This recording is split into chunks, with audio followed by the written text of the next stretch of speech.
Hey, welcome to episode 1, Aliens. We're your human plus AI duo. I'm the human artist. I've written one of these stories. Al here has written the other. Oh, you're human. I thought you were just an advanced form of houseplant. What? How? You're always dehydrated, like your houseplants. Anyways, I'm the one drawing the background. Comment below which story was written by me. And which was written by me. Story 1. In the dimly lit lab, a chilling silence hung in the air like an ominous premonition.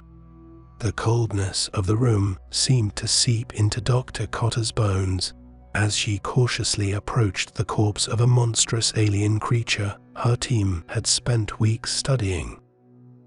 Hands donned in white gloves pulled at one of the specimen's limbs, the dead thing barely moving as rigor had stiffened the corpse.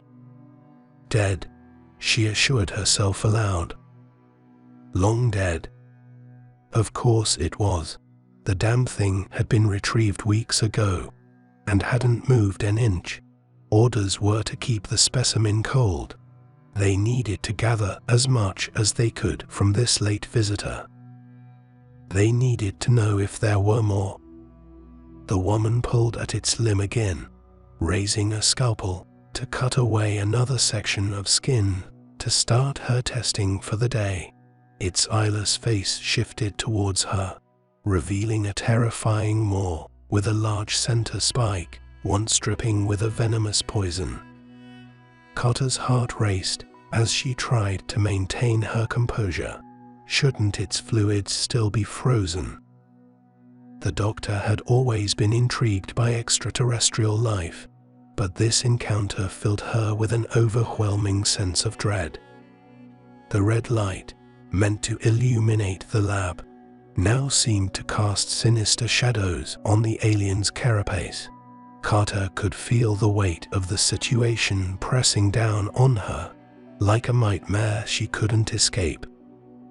She continued to remind herself that this creature was merely a subject of her research, a specimen long dead, but with the dripping maw hanging open so near, she couldn't help but see it as something more, something cunning, intelligent, still alive. With a shallow breath, her blade finished cutting away a square of skin. Carter backed away, only turning once she had crossed the room to her workstation. Sample C12, she spoke as she wrote to still her nerves. A clatter from behind turned her into an indecipherable scrawl across the label. Spinning around, she saw nothing. The table was empty. Drip. The doctor's head snapped to look upward, eyes wide in horror at the sight of the should-be-dead subject hanging from the ceiling tiles. The blood of something very much alive seeped from the square she'd cut mere moments before, dripping onto the floor mere inches from her feet. Her team had been working with this corpse for so long. Why now? Had it waited until she dared enter alone? Her breaths came in shallow gasps as she carefully retreated, trying not to provoke the alien any further. It was then that she noticed a faint hum emanating from a nearby console, where the skin of the creature began to bubble and grow in size. The hum grew louder, and a sudden surge of energy crackled through the lab. Teeth formed along the swiftly growing lump of flesh, a horrifying display of rapid cloning warping her sense of reality. All at once, the fridges where they had kept every sample began to shake and snarl. Every sample they had taken. Gods! How many pieces were there? Alarmed, Carter turned back to the alien just in time to see its spike lunge forward, venomous droplets flying through the air. The doctor's mind was a whirlwind of confusion and fear as darkness enveloped her vision. The red light, the alien, and the lab all faded into nothingness. It was her team that was meant to warn humanity. By the time the world would find out, it would be far too late. Story 2. Prison. A boring place to spend your time. It was such a place that Dylan found himself, having done more than enough to land him here once he had run out of places to hide. Such misadventures had brought him here, staring at the underside of a grubby cot in the deserts of Nevada. Boring, it might be, were it not for the prison's proximity to an infamous site. Area 51, some of the inmates claimed that was where they were interred. Though no one could be sure, the guards gave the population enough grief, any mention of aliens and the extraterrestrial being enough to become the next target for weeks. So, it remained a rumor. One of those things that everyone had heard, but only the deranged and naive would be caught saying it more than once. It simply wasn't worth the harassment. What did it matter where he was, anyway? A bed is a bed. Grime and jeering guards were the same here as they were in any other state.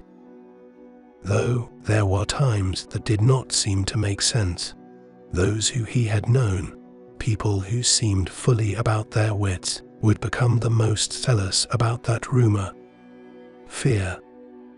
Real fear was what he had seen in their eyes as the guards pulled them away, screaming about aliens all the while. Those inmates were never seen again. They were released, or confined to solitary, so the stories would go every time. Lately there had been an alarming number of outbursts. "It's hungry," a puff-chested 20-something taunted in the yard. He earned no laughter. The block's numbers had noticeably dwindled, but no one was seeing any vehicles leave the prison in months. Surely there was a perfectly reasonable explanation. Crime's just been on the down low, that must be all. That night fell, and another voice roared from elsewhere in the block. It was the same 20-something from earlier, but something was clearly wrong. A snarl clattered through the darkened block, low and metallic. Dylan sat up, dodging the feet of his cellmate's slippers that hung loosely from old feet. He had heard that, too. Dylan stood, leaning on the bars, as did many others. From this cell, he could see nothing but the glow of a single red light. He could hear, however, and it was clear on the faces of his neighbors that they could see from theirs. A few of the prison guards were opening the man's cell, holding something by a pole and chain, like a wild animal. The guards were arguing over doing this in the view of the prisoners, speaking over the other. The apparent superior's response made Dylan's blood run cold. "Let them see," he had said. "Their fate is no different."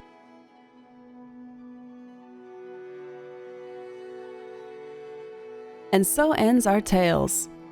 Which was written by a human? Which was the AI? Comment below and like this video for more.